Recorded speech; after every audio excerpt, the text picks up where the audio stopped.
Spoiler alert, the following video contains spoilers from Final Fantasy XIV Stormblood. If you have not completed the Stormblood story, I recommend not watching this video. Once again, this video contains spoilers from Final Fantasy XIV Stormblood.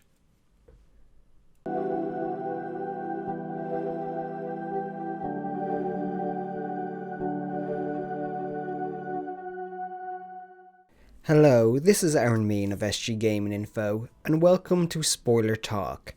Now this is the very first episode of Spoiler Talk, so let me first explain what Spoiler Talk is about.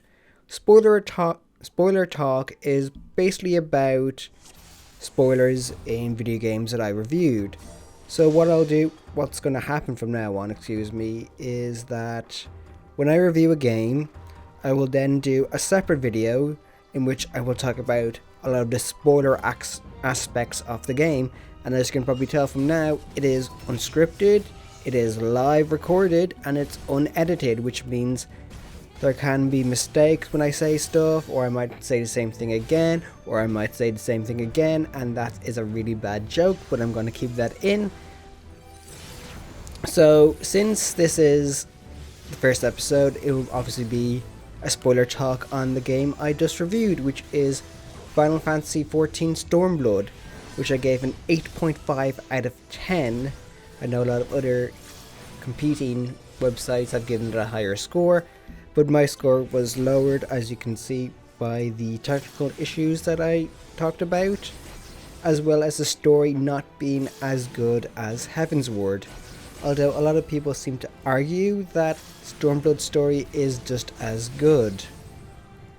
So I have my review of Stormblood up, and I'm just looking at a few things I want to talk about more in depth. And obviously the one thing I really want to talk more in depth is the story, which I had said it's not as good as the Stormblood story is not as good as Heavensward's, because mainly it doesn't have that personal touch. Now if you've played the Heavensward story in 3.0, you'll know that it was a very much a close-knit story about Yzael, Estinian, Alphinaud, and your character going out on a journey through the lands of Ishgard in an attempt to end the Dragonsong War. And along the way, all the characters go closer. And by the very end, which is a heartwarming story with Estinian and Yzael growing closer together, despite the fact Estinian is very much inside all dragons should be destroyed since he's the Azure Dragoon, and Yzael was really on the side of no, there should be peace with the dragons. And it was very interesting in a lot of ways. It felt very personal touch, and you really got to know the characters, especially with Alphinaud, because Alphinaud had just come off seeing his Crystal Braves betray him and pretty much have the Scions of the Seventh Dawn wiped out. So now going to Stormblood. With Stormblood, there actually is no personal reason why your character needs to go on the journey to liberate Alamigo and later Doma.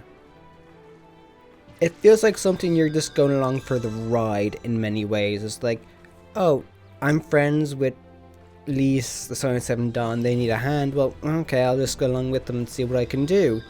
That's what it felt like to me in many ways. It wasn't a very personal story. Now, there was some personal aspects. They did begin to grow into it, where they try to tug on your heartstrings in many parts of the story. I'm trying to think now, really. Probably Kosetsu's death, as I say, I use quotation marks, you can't see me use it, but I say death in quotation marks because, well, at the very end of the 4.0 story, you see that he's alive somehow on a desert, an island with 1-3 and Yatsuyu with him. So I'm just going to go through each zone in particular first. I'm trying to, a lot of this is from memory, so if there's anything wrong, please let me know. First zone we enter is the Fringes in Girabania. Okay, it was very much setting up the whole looking for the Alamigo resistance. I think Conrad was the name of the leader, if I remember correctly. Yes. And like helping them establish a foothold.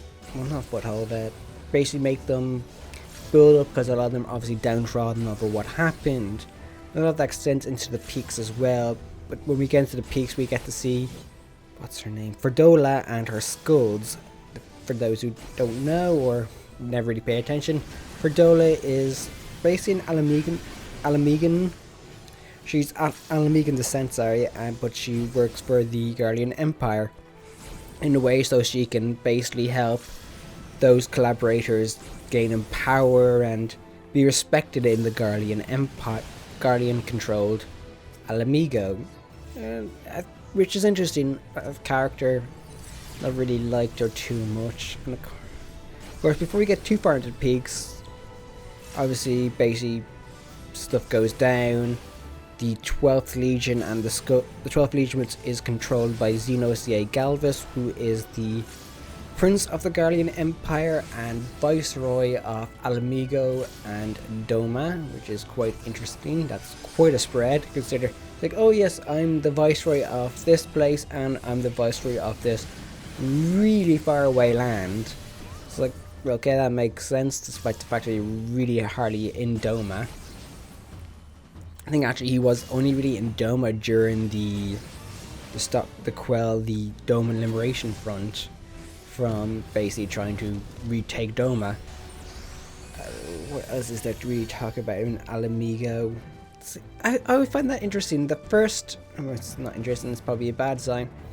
The opening half of the game is pretty poor to me. It's like, okay, the reason to go into Doma is explained as, well, Xenos and the 12th Legion, the Skulls, and Ferdola find Ralgris Reach, which is the base of the Alamigo resistance, and they get basically kick us around. They even kick around the Warrior of Light. You fight Xenos the Galvus, and he pretty much kicks your ass. It's a kind of fight to lose match, like you see in many JRPGs. But in a way, if you kind of lose it before the arbitrary time runs out, you've kind of have to start it again, which is kind of odd, but hey, that's what we do. And then when we get back to the wall that's separating the Alliance and the Guardian Empire in Alamigo, Offnode makes the idea, it's like, oh, why don't we go to Doma and help liberate. So I go to Othad and help Gosetsu and Yugiri liberate Doma. It's like, okay. And the reason given kind of makes sense, because the 12th Legion for some reason are part in Doma and Alamigo, so the thinking is, oh, Xenos is going to have to take a lot of forces from Doma to Alamigo, so Doma won't be as well protected. It's like, okay, that kind of has a degree of sense. So then we go to Doma, and so we don't go to Doma, we go to Othad, which is their continent, the name of the continent in the Far East. For those who don't know, the continent we're on, a lot of the main story goes on, is Eorzea. For a long time, I actually believed the planet was called Eorzea, but it's down to my own ignorance, to say the least. So we go to Othad, and the port of call we go to is Kugane in the island nation of Hingashi, because continent Japan would be too on the nose. And Hingashi is a closed nation, pretty much like in part of the Edo period in Japan when they had the closed nation policy, but they only had one. They did have one port open to foreigners, and Kugane is pretty much like that. And your contact in Kugane is a friend of Alarito. And for those who don't know, in the end of A Realm Reborn, Alarito is the one who pretty much sells you out, has a lot of your friends severely injured and or killed, and I'm sorry if you're hearing a helicopter fly overhead. Yes, that is really annoying, and that does happen a hell of a lot. And my window's closed as well, so yeah, that's because it's a hospital nearby, so that's where they come in from. Sorry for the off-topic rant there. See, this is what I like about it being more random and open. I really want to do more like stuff like this, and I hope you appreciate it. So as I was saying, basically, the man who's your contact in Kugane is, I would say, stooge of Lolorito. I think that's been too mean to him, but he works for Lolorito, and I think it's like, it's like, oh yes, I can't remember the name of the company that they're under, but it's like, I'll just call them the East Indian Trading Company. It's so on the nose. It's like, It's like, oh, you're the East Indian Trading Company. Why didn't this guy says that? Okay, there's no East India in, there's no India in the world of Final Fantasy XIV, but hey, it's kind of, it feels very on the nose. It does. It's like, yes, this is kind of that Edo period Japan, and we have the foreigners doing trading in the city, etc. So from Kugane, you're basically obviously trying to wait to get the Othad, and there's this kind of fish creature that my first thought was like, that's a Ferengi in fish form. For those who don't watch Star Trek, Ferengi were this very merchant capitalist society where they would sell out their own mother for platinum? Platinum, sorry. Wow, that would be really weird if they sold for platinum. So basically, this fish creature's like, oh yeah, I can get you a boat to the Ruby Sea, because the issue with there's an issue to get to Othad, you have to go to Ruby Sea, and the Ruby Sea is controlled by these pirates called the Confederacy, I believe, if I remember correct. Yeah, I think it's Confederacy, if I remember correctly. And they have, obviously, to get through, you have to pay a fee, because if you don't, they won't protect you, and really, if you don't, they'll probably sink your ship, which is an interesting enough strategy, I would say. It's like, basically, if you don't pay us, we'll sink you. So basically, the fish creature sells you out, but you still find a way across after you meet Gosetsu in Kugane, but you don't meet Yugiri. For those who don't know, Gosetsu and Yugiri are basically, well, Yugiri first came over in the 2.x series, where she was basically helping the Doman refugees get the Eorzea, and Gosetsu just came out in the final patch of the 3.x series, where he's basically looking for Yugiri and wants to get back to their master and help free Doma. And Gosetsu was pretty much the introduction to the samurai class. So basically, finding Gosetsu, you get on a boat and you go to the Ruby Sea, and in the Ruby Sea you meet the Confederacy. You do a bit of work for them, you help them out, and they basically say, oh, you don't have to pay the fee to get across the Ruby Sea, etc. The Ruby Sea, obviously, you discover diving and swimming. You get the ability to breathe underwater, which is very handy. Oh, I will say, in this journey in the Ruby Sea, the people with you are Lise and Alice, and they're brilliant. And we'll talk about more of them later on when I'm talking about the characters. I'm really focused on the zones now, but I will say these two characters with you are the best in the expansion, in my personal opinion, but I will explain more on that later on. Now, as you get further in the Ruby Sea, you learn about one of the first Paramount's you fight, whose name I can't remember. It's an easy enough fight, but you get through it. As you can tell, a lot of this is from the top of my head. It's like, that happens, this happens, and I can't remember this, but that. Also in this zone, you meet, what's her name? Yotsuyu for the first time, who's I would say temporary viceroy of Doma. Basically, when Xenos isn't around, Yotsuyu is viceroy, and she, despite being a Doman herself, she's very anti-Doma and basically cracks down on the Domans whenever she gets a chance. And there is a reason for that, which I will get to again when I'm talking about the characters. So when you finish the Ruby Sea, you go to Yangsha. And Yangsha is kind of farming land territory, and it's also near Doma, which is the captured location. I'm not so much like, I should really breathe. But hey, I'm trying not to breathe down the mic as well, because I use a Blue Yeti and it is feel very overly sensitive, excuse me. I haven't been the best. I still have that cough that's been like bugging me for months. But hey, what can you do? So in Yangsha, your mission in Yangsha is basically to rally the Domans. A lot of them have Lord Hien is supposed to be dead, who is the son of the last ruler of Doma. It's like, oh, Lord Hien's dead, what's the point? And you're basically there to rally them against the Guardians. Like saying, look, I think it was Lise who said it, Lise or Yugiri, are saying, what's the point in being alive when you're being oppressed? There's no life to it. You're just basically stagnant. You're going through the motions, and Lise really does push them up to help them look towards, what would you say, liberating themselves, since it's called the Doma Liberation Front. And of course here you have Yugiri. Yugiri tells you where Lord Hien is. Lord Hien is in the Azim Steppe, and so you go to the Azim Steppe, which is this large grassland plain where various Azala tribes exist. And for those who don't know, Azala is a form of the Aura.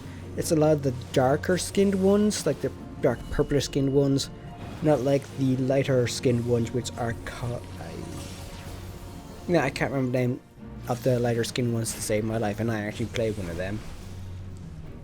And here you basically befriend a lot of the tribes. There's one tribe that Lord Hien has become friendly with. I can't remember the name of the tribe to save my life. But this tribe is one of the weaker tribes, but it's very in tune with the gods, or the god of the area. So all the tribes are wandering tribes, but this tribe basically use the gods to help tell them which is the best place to settle. And Lord Hien is mainly in the Azim Steppe to help grow an army. And the idea is there's this kind of, I wouldn't really call it, it's kind of a ritualistic thing they do every few years. It's not specified how often it happens. But there's this, it's very much inspired by Genghis Khan area, because, well, the great leader of all the tribes is called the Khan, which is not too subtle there, Square Enix. Basically, all the tribes fight in this event every few years. Again, I don't remember the exact time frame. I don't even know if it's actually been mentioned. So all the tribes fight. The tribe you represent, along with Lord Hien, Lise, Giri, and Gosetsu, all basically win. I think Alice is there with you. I think Alice is there with you as well. But basically your tribe wins, and you get all the Zeta tribes to join you in fighting against Doma, and well, assaulting Doma. Really, that's really the last of the areas. Now, to go all over the story fully, as I said in my the video I did about the 5 things I want to see in Final Fantasy XIV Stormblood, I was telling the story. I said I don't want to see Alamigo and Doma freed in the 4.0, and of course they were. And my reaction to that was, wow, that was very much rushed. I'm sorry, but okay, maybe having Doma freed would make sense. Although the whole Othad portion of the game felt very rushed. You went from the Ruby Sea, which was a relaxing enough experience, to Yangsha, where it's like, okay, you're putting on the pressure on the Domans to stand up to help free themselves, and then in the Azim Steppe, okay, we have the Zayla looking to help us, and you go, okay, we're going to attack Doma because Xenos was there originally for a bit, now he's left, so it's like, okay, we're going to attack them. It's like, okay, I can kind of work that. And then they attack Doma Castle, which ends up being destroyed during the fight, which leads to Gosetsu and Yotsuyu being killed. And again, I say that in quotes because they are actually alive by the end of the 3.0 story so far. So that's interesting enough. And then you go, oh, we go to Alamigo, and now we're going to liberate. So we're going to Gearbani, and now we're going to liberate Alamigo. And I felt the assault on Alamigo felt too easy. Although there is a funny thing I have to mention. So I just hit the mic there by mistake because I throw my hands around a lot. When you go to the locks, which is where the area of Alamigo is in the residential, because you're basically freeing the residential quarter, which is the only accessible part, which is kind of annoying because when you fight Xenosia Galvas, there is this brilliant area with this these flowered gardens. Of course, all gardens are going to have flowers. This lovely garden with flowers everywhere. It's got some lovely screenshots, and I kind of wish I had got some really good screenshots, but that's a story for another time. So basically you're there, and the assault is quite easy. It's like the 12th Legion isn't doing anything to really push you back. And you understand later on why, because was it Siru or something like that? The primal that was the end of the 3.x series when they fought Omega is there. Xenos has it captured and they're merged. Well, when you get up to Xenos, they merge for the final fight, which is quite an epic fight, I must say. Because was it the active time button mashing thing you have to do during the stage transition, which I mentioned in my review because I thought it was brilliant, and the first time I did it, I absolutely messed it up, going like, what the hell is this? And I died. But returning to Free and Alamigo, I find it funny, you're literally right outside the door of Alamigo, and they're Raban and all the rest are joined together, the leaders of the Lions. On top of the layers, Raban's there, Seed Seer's there, the Admiral's there, Lord Emmerich is there, Lord Hien shows up. I don't understand how Lord Hien showed up. Okay, he travelled across the sea to help free us. And I don't understand this. There's always bugged me in it. It's like, how long did it take them to get them across? It felt like, it's like, oh, it was like a 5 minute ship cruise or something like that. You get no relative understanding of how long it took from your team to get from Eorzea to Othad, and Lord Hien to get from Othad to Eorzea. It felt like the problem, I can see where it comes from. The problem is mainly for me, since it's an MMORPG, there's multiple people playing it, you don't get a sense of time. So this whole campaign against the 12th Legion and Xenos in both Giraboni and Othad could have taken months, but it just felt like a few days for yourself. So that's kind of an annoying part, and I think that's what really gets me annoyed about how quickly we freed Alamigo and Doma.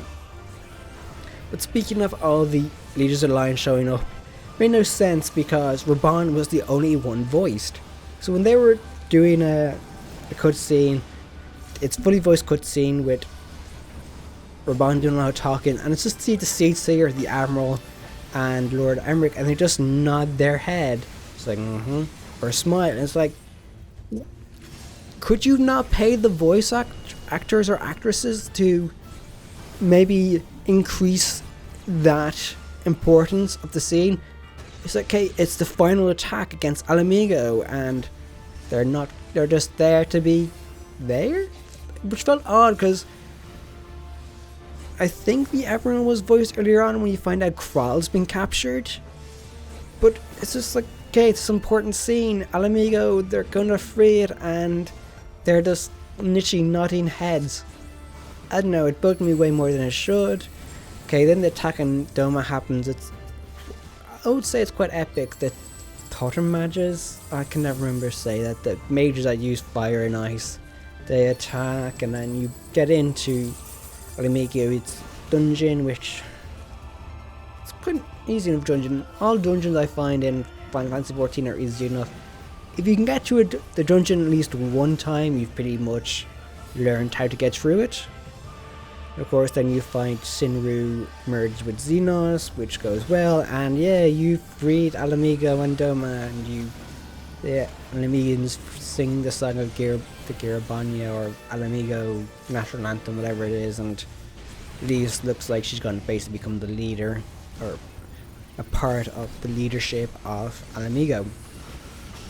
Now going that, let's talk about the characters, and I just realised I've been talking for about 20 something minutes, and it's pretty much been me spitballing random shit, I suppose you could basically say it. So first character we're talking about, Lise, who, for those who don't know, is formerly known as Ida. Ida was Lisa's sister, and when she died, she took on Ida's name and mask and worked for the Silence of the Seventh Dawn. Now that she's pretty much fight to save Alamigo, she's basically retaining her name and wants to fight to save Alamigo like her sister and father did.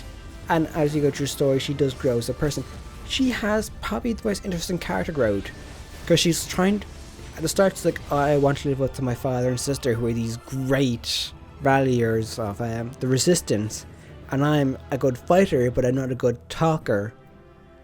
And as you proceed through the story, her confidence grows, and when she's talking to Lord Hien a lot, Lord Hien basically very much inspires Lise to become this stronger individual who's willing to stand up and, well, not stand up, because, well, she is stand up and fight, but be more of a stronger champion of Alamigo resistance, basically rallying the troops and taking, well, since Conrad dies, the leader of the Alamigo resistance, Lise takes his place, so she needs to be able to learn to rally the troops, etc.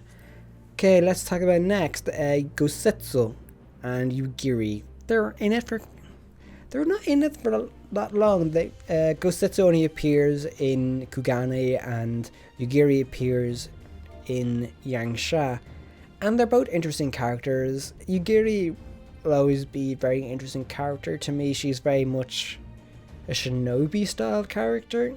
I wouldn't say that's correct or not. Shinobi ninja, where she's always in the shadows, because I believe Gosetsu calls her a shadow walker. So she's this person who's in the shadows, basically doing the dirty work or protecting her master, which in this case would be Lord Hyun, from any tragedies. Now, Gosetsu is an interesting character. We see later story that he's actually a lot more complicated than he looks. He was a general, apparently working for the Guardian Empire for a short period of time, and did a lot of horrible things to the people of Doma, doing massacres, etc. And he really felt like he wanted to end his life. He didn't want to continue anymore. He wanted his struggle to end because he thought Lord Hyun was dead. When he finds that Lord Hyun is still alive, he basically is like, okay, I will fight for you, but I don't feel like I can continue. Because there's a really good scene just before the assault on Doma where Gosetsu and Lord Hyun are talking. Now you join in later on, and so does Yugiri. But Gosetsu is drunk and he's talking about how he feels like he's not doing his best. He's not protecting Lord Hyun the way he should. He feels like he's made so many mistakes and he just doesn't really feel as like he should. And of course, as you go through, when you go into Doma, you basically Gosetsu kind of sacrifices himself to save Lord Hyun, Yugiri, and yourself and everyone around. And while Yugiri is kind of pushing, like, no, you can still free yourself, you can still free yourself. You know that he doesn't want to because of what the interaction just before. He wants to die honorably. You see a lot of this in the Asm Step when you find out one of the tribes how they believe in death, where it's like, oh, the body, when the person dies, the soul leaves and you just leave the body to rot, because the person reborn in the body of a new member of the tribe. So basically with a person's baby, it's like, oh, he has the soul of X person who died, this is X person kind of now. It's kind of odd at least, but it's a very interesting idea, and one that Gosetsu kind of, you put a foot in his mouth during the whole thing where it's like, oh, that doesn't sound right in so many ways. But I think very end Gosetsu kind of understands it. Now, while he died, he was with Yosetsu. I swear I'm actually terrible at my Japanese, despite the fact, well, I haven't really learned Japanese in over 8 years, so being able to pronounce his name properly is probably something I would expect myself to be able to do, but I'm trying the best, and if I'm saying them wrong, yes, you can complain if you want, or you can just go, yeah, well, you don't know anything properly. I don't know why I said that like that, but hey. So Yotsuyu is a very interesting character. When you first meet her, she seems like, well, let's put a prank a bitch. She basically got a Doma person to shoot his best friend because he's been a collaborator, and tried to get him to shoot the same person to shoot his parents because they were basically weakened, until Gosetsu shows up and basically kind of surrenders himself. From the start, I didn't like Yotsuyu. I felt like, oh, she's just being a bitch for the sake of being a bitch, and then you find a lot about her past. And this is through there's a scene with the Echo where this Guardian soldier is talking to this family, this mother and son who's getting Guardian, go to Imperial school, and Yotsuyu shows up as a young girl who's saying to the mother, it's like, oh, I've cleaned the fields and all that. I've cleaned the fields, or did something in the fields.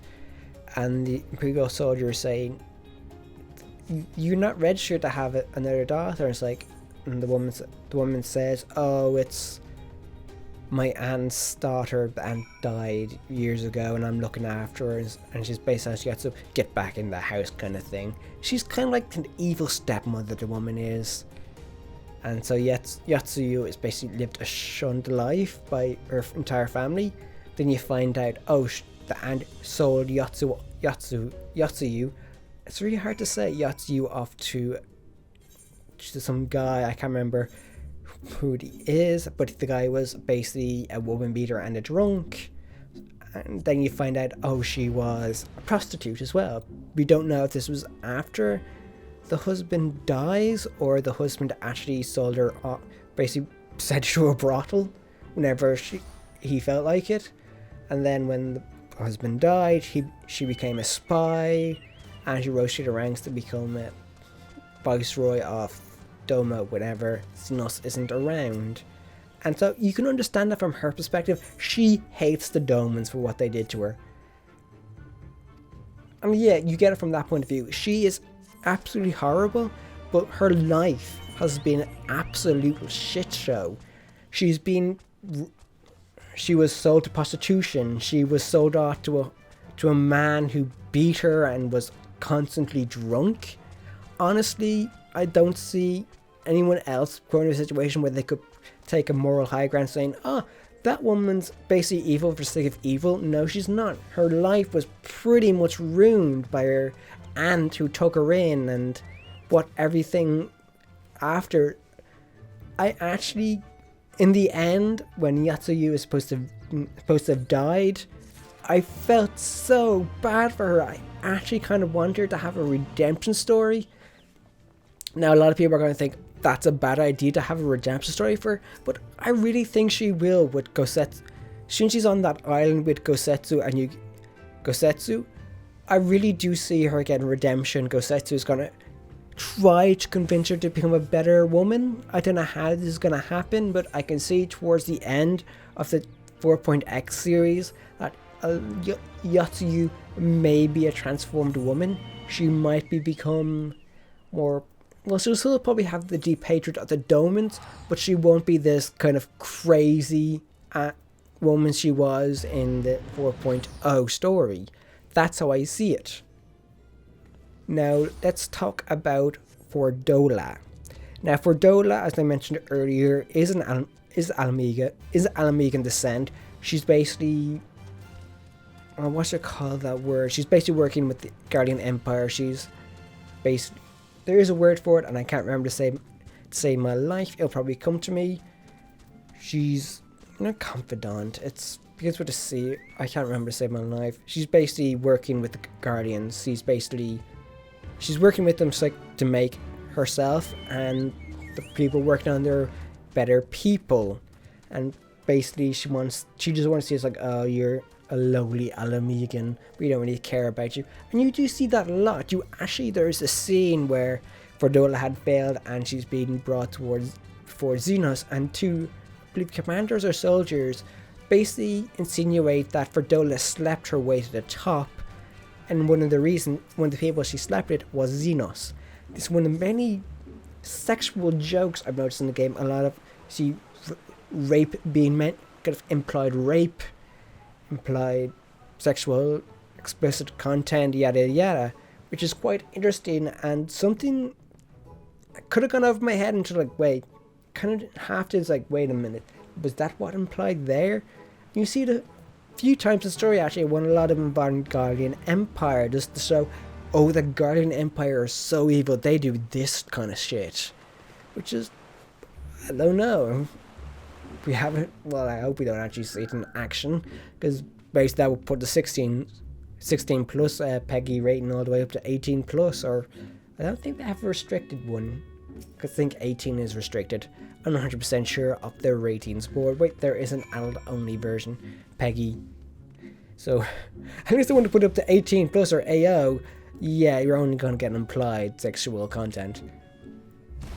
Now, Fordola, I don't think she's a redeemable character. Okay, she was captured by the Alliance, but I don't see how she's redeemable.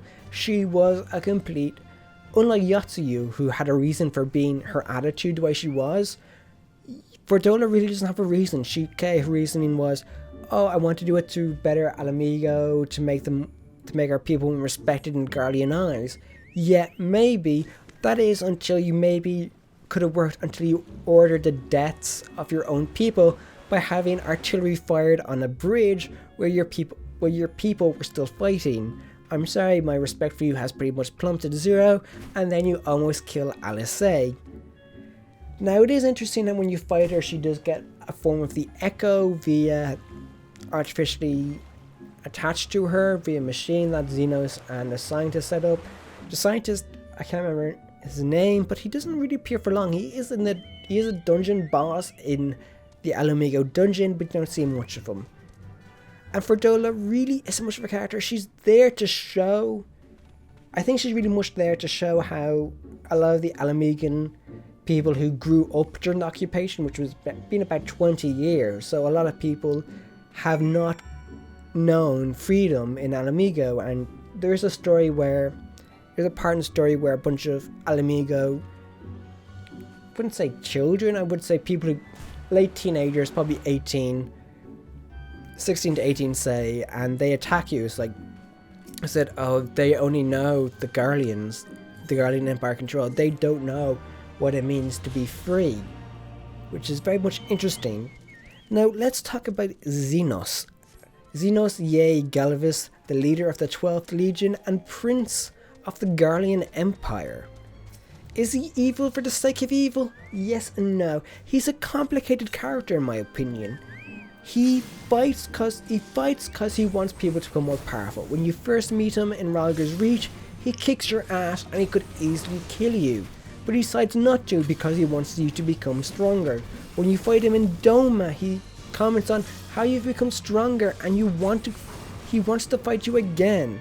And then when you're in return to Girabanya, Fordola mentions, oh, he invites you to the hunt in Alamiga or the Locks area, which mainly says it's a final fight to the death. You do fight him in the dungeon Alamiga where he does retreat, and you follow him to fight where he merges with the Primal that he captured that appeared in the last patch of the 3.x series. So I wouldn't say you see how bad of a person he is by telling Fordola, look, we're going to lose the bridge when the bridge is connecting the peaks to the locks, which basically allows the Alamigan resistance to get to Alamigo. Basically like, hey, they're capturing the bridge, fire on it. I don't give a toss how many Imperial soldiers or Alamigo conscripts are killed. Do it. You see how evil he is. And that's good. Is he evil for the sake of evil? In many ways, yes, he is. But I wouldn't say he's a complicated character. He's very easy to understand if you look at it. He's a person who loves the thrill of the fight. I think a lot of backstory is he fought a lot in Doma and got a thrill for it. He wants the fight. He doesn't really care about leading. He wants the fight to prove how strong he is. And that's understandable. In many ways, I see, as I think I said in review, Xenos is something the Warrior of Light could become. If the Warrior of Light loses the light, which is a bad expression, but say the Warrior of Light goes dark, goes down the wrong path, it's something Xenos. You could see you become a character like Xenos. Now let's talk about the end of the story. Xenos' father, the Emperor of the leader of the Guardian Empire, is somewhere in Garlemald watching everything unfold and seeing his son die. He doesn't really get much of a toss about the son dying, apparently, because he was experimented on, etc. And then you see the white-cloaked Ascian, and my heart kind of sank there, saying, no, I don't want the Ascians to be the reason why Garlemald or the Guardian Empire captured Doma and Girabanya. It's like, and then the white character doesn't really care. She's like, I don't really care what happens with the black cloaked Ascians. And then he shows his face, to the leader of the Guardian Empire, and the Guardian Empire leader looks on in shock, saying, it's like, oh, I didn't, seems to recognize the face. So, is the white cloaked Ascian someone the Guardian Empire knew? Or did he put on a face of someone that he knew? We don't really know. All I know is they had to throw the Ascians in there. It's like, no, don't. Okay. Unless they find a way later patches or updates, we find the Ascians are something else in mind, and this whole invasion of Alamigo and Othad was something that Guardians always planned to do. Hopefully that's the case. Fingers crossed. So really, I've been kind of spitballing a lot of ideas for the last 40 minutes now, and you probably turned off anyway, so I could really say anything like quack quack duck duck, something like that, and no one would probably even know I said that because they didn't listen all the way through. So really, that's a lot I have to say about the game. A lot of it is spitballing ideas. I will actually, before I go, talk about Alphinaud and Alisaie. Alphinaud is annoying now. I'm sorry. He was okay in Heaven's Word. Was okay, he was still a bit of annoying because of what happened to the Crystal Braves, but his sister Alisaie rise so well to the top. I will talk about Lys and Alisaie with you in Ruby C. Alisaie really much calmed Lys down and helped, a lot like Lord Hin did, turn Lys into a strong leader. Well, I wouldn't say we don't know if she's a strong leader yet. Hopefully she does become a strong leader because, well, let's be honest, they do need a strong leader. Let's be honest, Alamigo needs a strong leader, not they need a strong leader, because that doesn't make any sense. But unfortunately, Alisaie is kind of sidetracked towards the end, where she doesn't get to take part in the fight to liberate Alamigo because she gets injured by Ferdola. Alphinaud goes like, okay, I'll push on ahead and you stay here. It's like, no, I don't like the fact that Alisaie was pushed to the side there, because I liked Alisaie, especially. It's like, the funny story is, by the end of the whole thing, is going, I really wanted to scene where Lys, Alisaie and Y'shtola and your character, Warrior of Light, went to the cookie shop that Alisaie was talking about in the Ruby Sea. Because in the Ruby Sea there is a scene where Alisaie goes, oh, when this is all over and everything's free, there's this cookie shop I've passed several times. I love the smell of it, but I've never gone in. Let's all go in there sometime when this is finished. And I was like, okay, that's kind of a nice calming moment, and I really want to see that. And hopefully we see that in 4.1. Fingers crossed. So really, this has been Spoiler Talk. This is the very first episode. I hope you enjoyed it. I know it's very much rambling, and as I said at the start, it is unscripted, it is live. I'm not cutting any bits. Okay, so basically you might hear a lot of or moments in the story, because yeah, basically I've had this Blue Yeti for over a year. I still don't know how to properly set the the gain. Sorry if you're going to fire it, I literally had to look around the back of it to see what it said. Because a lot of people say I do have a very quiet voice, and you probably noticed because I'm looking at mine. They're saying, oh, your decibel level is between 18 and mine is 18 and minus 12. So if you listen back on the video, it will probably actually be harder than that, because what I usually do is I amplify it to maybe 0 decibels. I probably shouldn't be that high because that seems a bit too high, but hey, that's just me. And maybe, who knows, this Spoiler Talk video actually might expand to other type of content I want to add, because I am looking at adding new content apart from Let's Review and Let's Talk. Because let's be honest, a really weekly basis we have a Let's Review, and I haven't done a lot of Let's Talk videos in a while, because that's mainly down to the fact that I can't really think of anything to really talk about. So yeah, let's see. So, well, we go for the usual ending, sorry. Thank you for watching. Please like, favorite, and subscribe. For more gaming information, please visit sggaminginfo.com. And don't forget to like our Facebook page at facebook.com/sggaminginfo. And of course, like us on Twitter at SG Gaming Info. I don't know how I memorized that so well, but hey, I did. Once again, thank you very much for watching. I hope you like this new piece of content. If you have any opinions on this, please let me know in the comment section below. Ideas, suggestions, you can basically say this was the worst shit I've ever watched in my entire life. Don't worry, I won't take that to heart. I will take that as a criticism, although I probably will delete the comment. Although I probably won't, depends. Because really, I only delete comments that are personal attacks. I do not delete any type of constructive information. I actually appreciate the constructive information people send. I actually welcome it, because basically without constructive information, constructive feedback, I can't improve my shows. Real talk here, I don't understand why people don't like giving feedback. I don't know why people are scared to give feedback. Yeah, basically if something's shit, say it's shit, but say this is how you actually make it better. This is how you clean up the shit. So really, this is it. Thank you very much for watching again. I'm trying to spend under an hour. I did not think I'd be talking for this long. Once again, thank you very much for watching.